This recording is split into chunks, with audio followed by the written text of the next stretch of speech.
We have the matchup set, and the Western Conference is going to be ridiculous. Marcus Morris, first impression, Clippers-Nuggets.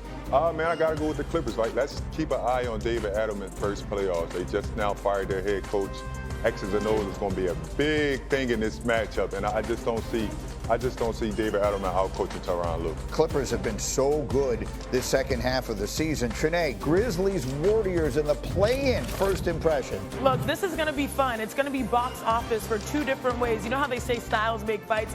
Steph Curry from three, we all know he's historical when it comes to that aspect. But, of course, on the other end, someone that loves to attack the basket, Ja Morant. The Grizz in a little bit of turmoil, but still, these two guards are going to really show up and show out. Windman, the 3-6 is the Timberwolves and the Lakers. First impressions. Windy.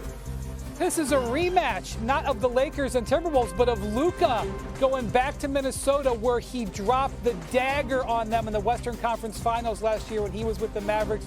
He loved playing on the road up in Minneapolis. I don't think he'll be stressed at all about going there.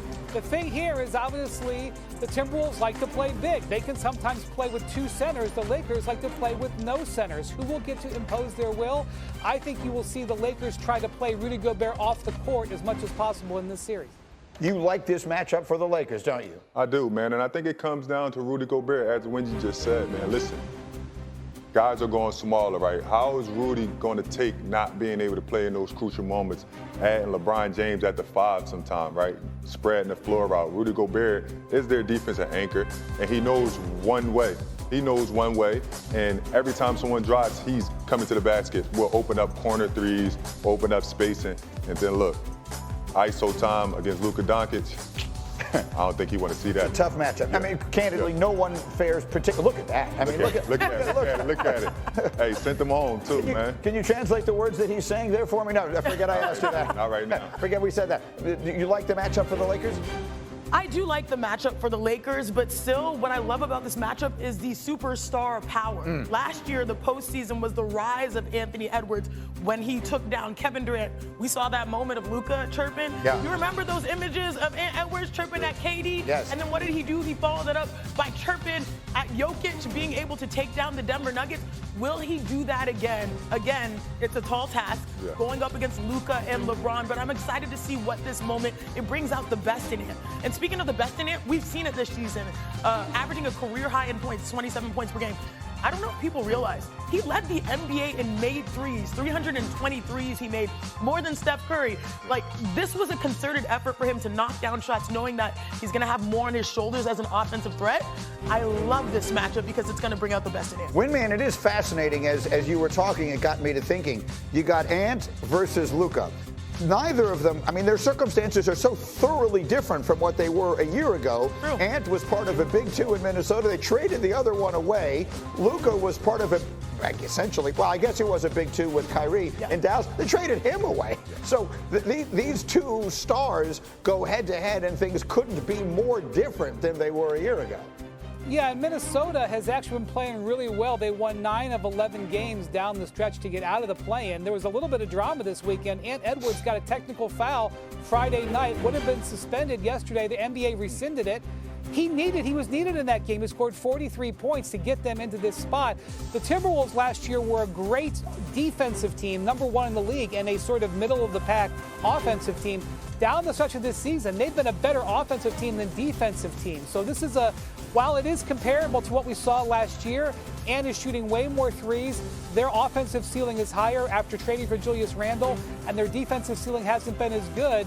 So, and by the way, these teams split the season series, but none of the games were really played with the Lakers playing the way they are now. So I'm going to throw that out. So I expect a competitive series. I agree. I think the Lakers have the advantage, especially because they get home court advantage. They have been awesome all year at home. They worked so hard to get that 3 seed, and they've gotten a good spot going into the West playoffs. We've managed to talk about this series for 3 minutes and 31 seconds, and there's 2 words I haven't said yet, and they are LeBron James His name has not yet come up. What's LeBron's role in this? We talk all we want about Luka and Ant, obviously. How about LeBron in this series? It's to be the OG, it's to be the vet, right? Have the guy with the highest IQ in the NBA to put guys in the right spots, right?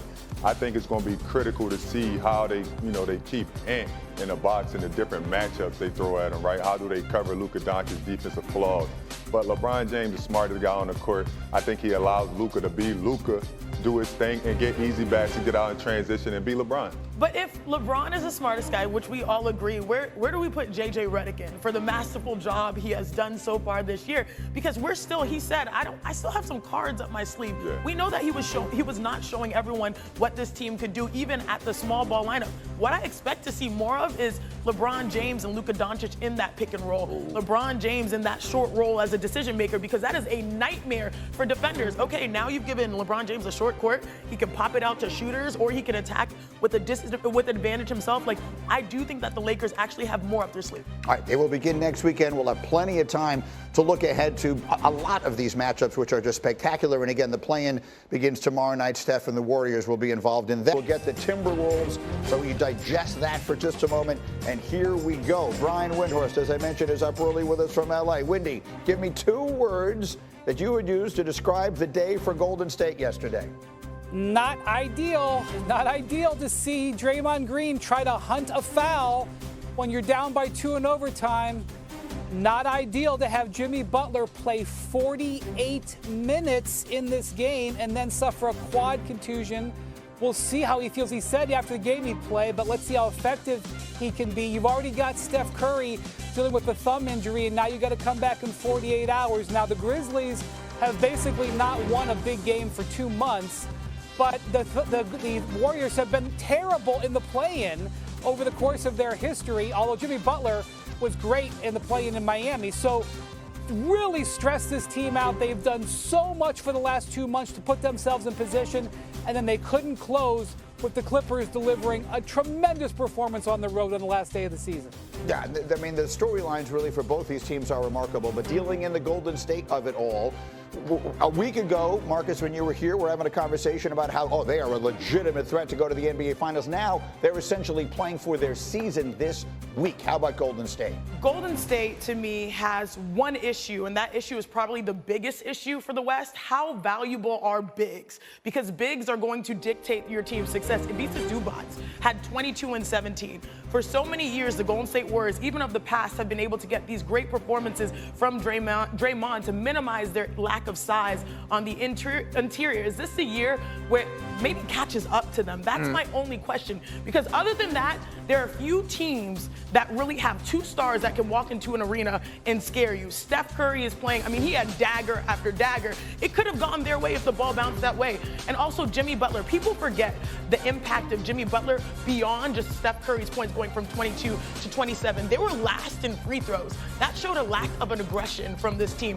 Now, since Jimmy arrived, they're top in free throws. So seeing those dynamics change are great, but more importantly, can they handle not having that big that can stop guys like Zubac? They got to play tomorrow, by the way. They're in that first night of the wave, the play-in wave. So to Wendy's point, they get no turnaround time really here after playing a crazy overtime game Sunday afternoon and suffering the Butler injury. And yet, having said all of that, why do you think all of this actually broke well for Steph Curry's team?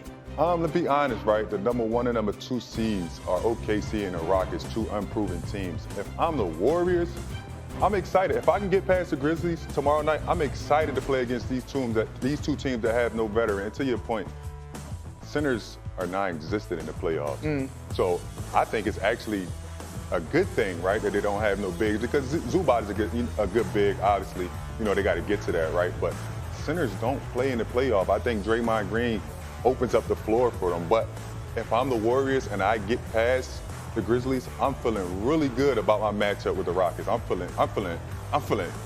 sitting back and I'm chomping at the bit. Do you know where today is from? I know, right? Yeah. I'm like, chill. I'm from the A's. Yeah. But still, I do think that my Houston Rockets are ahead of schedule. But the only place I disagree is the Oklahoma City Thunder. While they have not won it all, while this team is still young, they still have proven to have one of the best defenses we've ever seen. They probably have the MVP. They have multiple All-Stars.